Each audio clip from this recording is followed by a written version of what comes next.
So we're doing one of these, huh?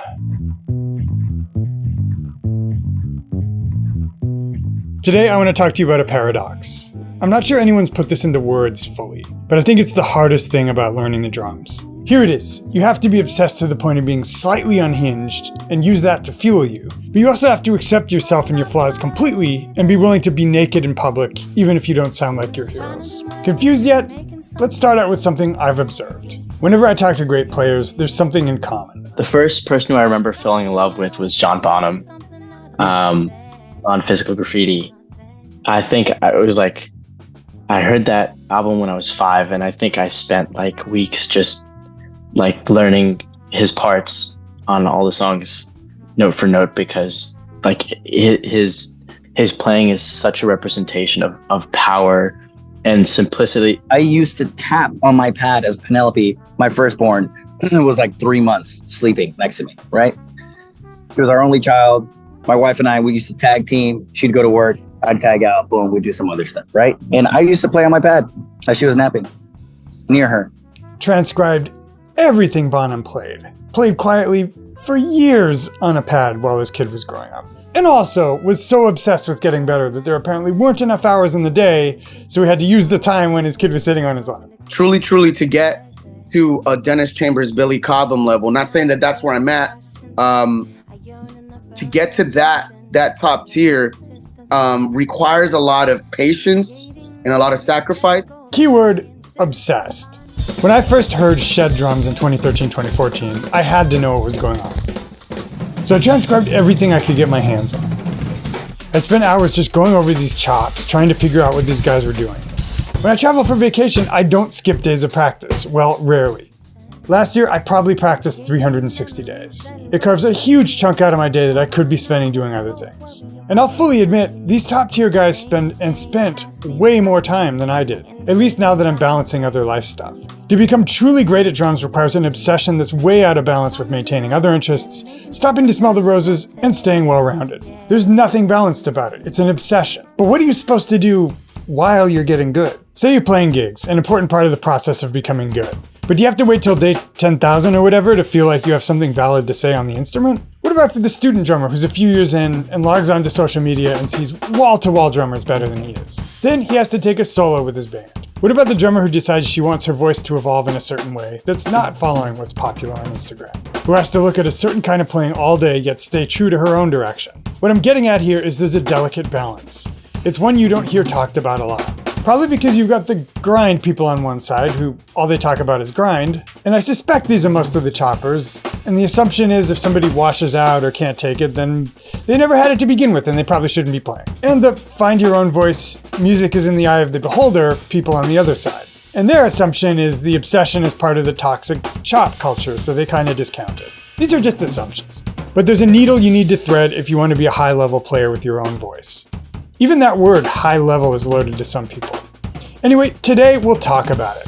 My name is Nate. Some people call me the 80/20 drummer, and I'm trying to thread that needle. And a lot of my students are too, who are willing to work hard to be the best version of themselves. But they want a way to be able to engage with drummers better than they are on social media without wanting to throw their sticks away. Today on 80/20, the paradox of the borderline obsession that pushes us to be better, and the total acceptance of ourselves and gentleness with failure we need to not wash out and hate the drums or be pulled in a musical direction we didn't choose. Whew. Stay tuned.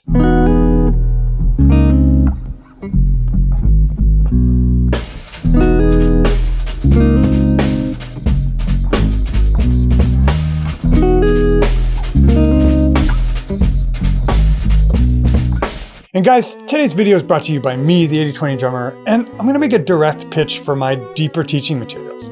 If you've been watching the channel for a while, you've been lurking, you might wanna check out stuff like my group coaching program, which isn't cheap, but in which you'll get 2 mentorship calls with me every single week and my direct feedback on your playing. Or if you wanna go more affordable than that, I have a few really excellent self-directed courses that won't break the bank. Point being, if you're ready to take your playing to the next level, I only open this stuff up to people on my list, and it's completely free to get on my list, and you'll get a lot of free goodies, like a free drum course, and the podcast early and the YouTube videos early with the transcriptions. You can hop on that list, you never have to buy anything. All you need to do is click the link below and enter your email address in on the next page. All right, on with the video. So this past week, I decided to stop everything I was doing and jump in a virtual shed with some Berkeley cats I admire. At the end, I was pretty exhausted, but I generally felt good about my performance. I posted it on Instagram, flaws and all.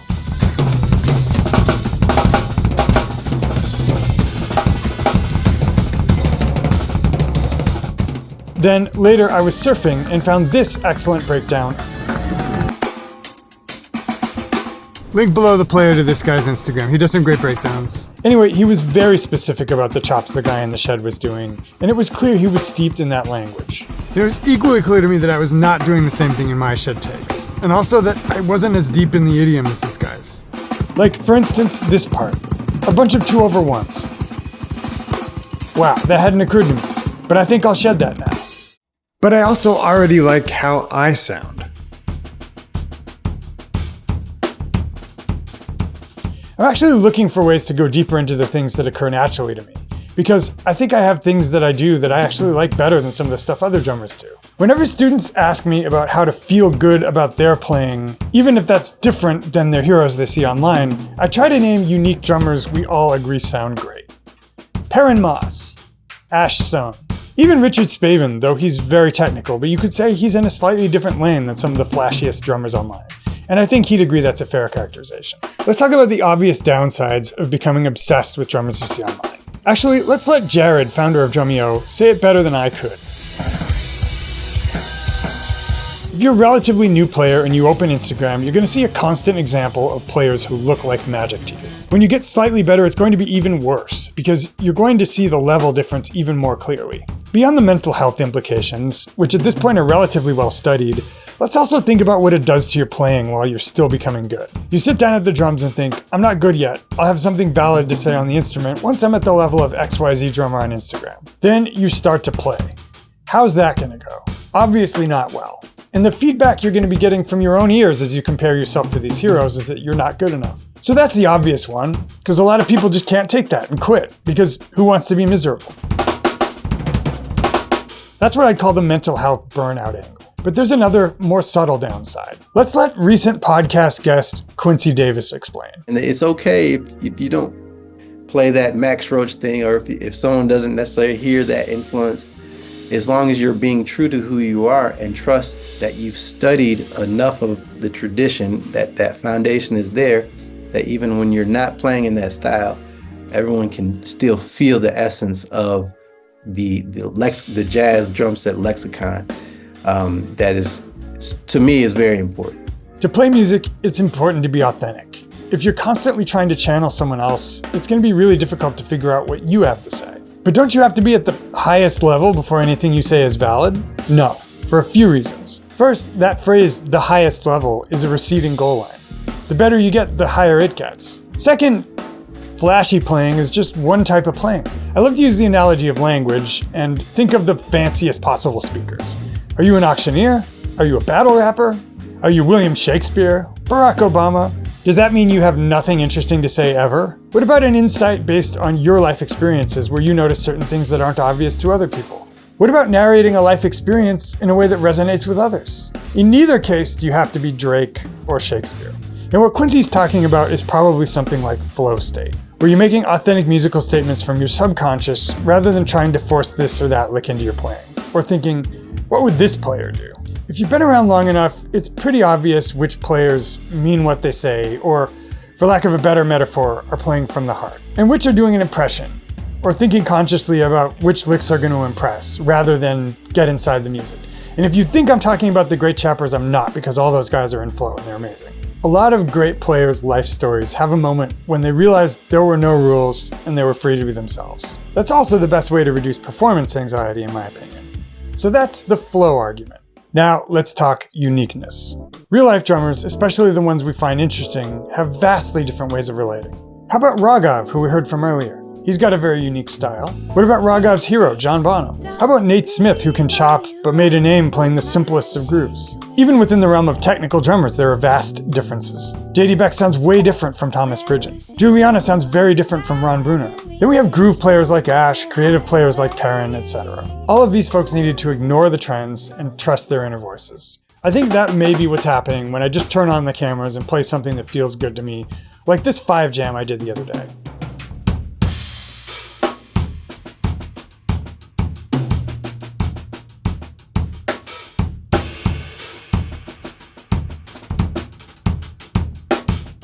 So that's it, right? Just shut out the noise and be ourselves, right? Well, it's here that I bet there's an inconvenient truth that we'd find if we look deep enough. I bet drummers now are probably better on average than drummers before social media.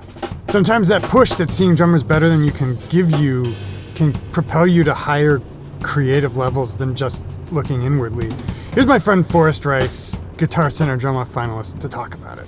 And when I won semis, that's when Andy hit me up because he heard I was going to Grands. So he was like, yo, we should hang out in Shed. And it's interesting because for me, this is kind of when everything really starts is around this time because I start shedding with Andy. I mentioned that when I first got back into backbeat drumming, as opposed to jazz, the Shed drummers inspired me. I transcribed a lot of licks from a channel whose name I'm not allowed to say, and a lot of other chops type stuff as well.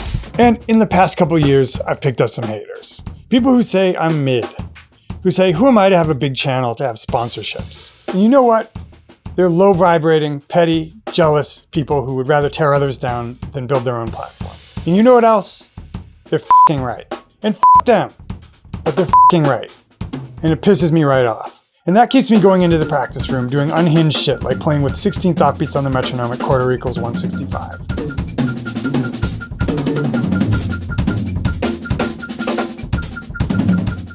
Around 3 years ago, I did a virtual shed with 3 of my online friends. The amazing Raghav, who I interviewed for the podcast, chopper extraordinaire and new vinyl artist Josh Crawford, and the always impressive David Kola. All those guys brought the heat, and if we're honest, they were slumming to appear on my channel. And I did some trades that I thought were decent for me at the time. What you know about me? Now don't say, with his frame, 40 my shorty, as for me. It was around this time that the channel was getting bigger, and I started to get some haters. A couple of friends would send me screenshots of some of these screeds from people ridiculing the idea that mid drummers would deign to teach online. And I saw those screeds and I just channeled that anger back into learning to play better. Because technically they were right. I was mid. I dove into something David recommended to play with more power and focus. I learned a bunch of new vocab, and I did that obsessive micro-time practice with the 16th offbeats to improve my subdivision. And 3 years later, I like the results. It's cleaner, more powerful, better subdivided. I'm pretty confident that if I walked into that shed live, I wouldn't make a fool out of myself.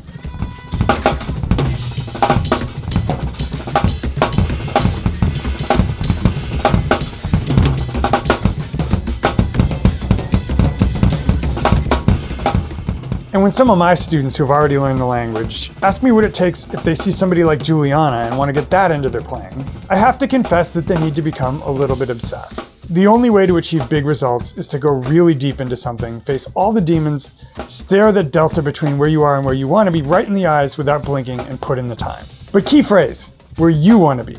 Because even when I was putting myself through those crucibles, it was because I loved it.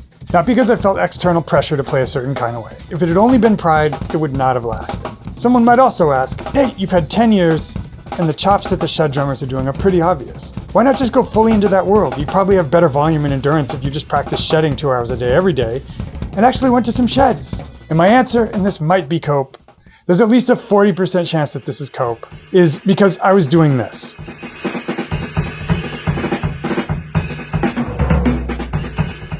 At some point, the drummers we admire made a decision to go in the direction they wanted. I wanted to play jazz. I wanted to emulate different sounds, to draw on other ingredients. And I'm also going to volunteer a little pearl here, which may or may not be controversial. I think there's a tortoise and a hare thing. I think there's a path where you take 30 years to get to a level instead of 10.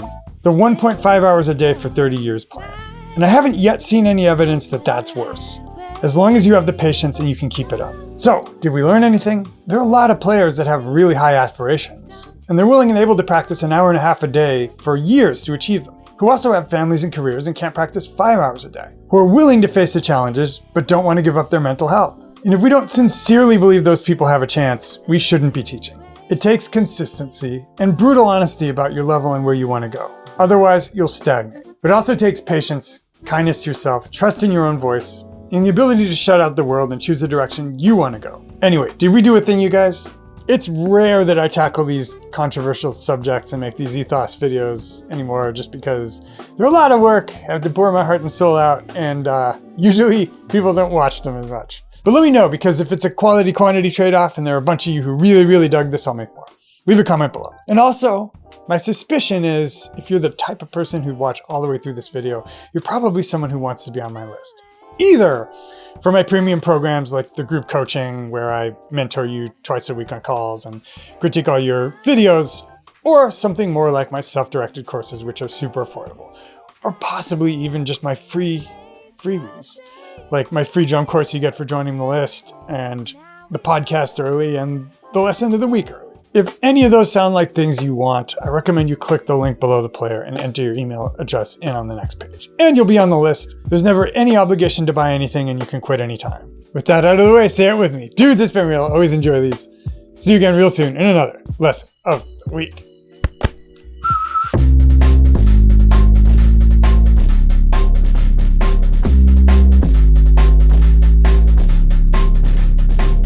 Got the shoddy.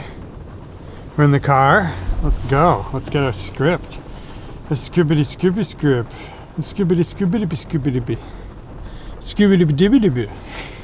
If you wonder where that came from, imagine having to make up nonsense words all day for your dog. And if you wonder whether that's really a requirement, just look in her eyes. If you're wondering if you can use this for outtakes, yes.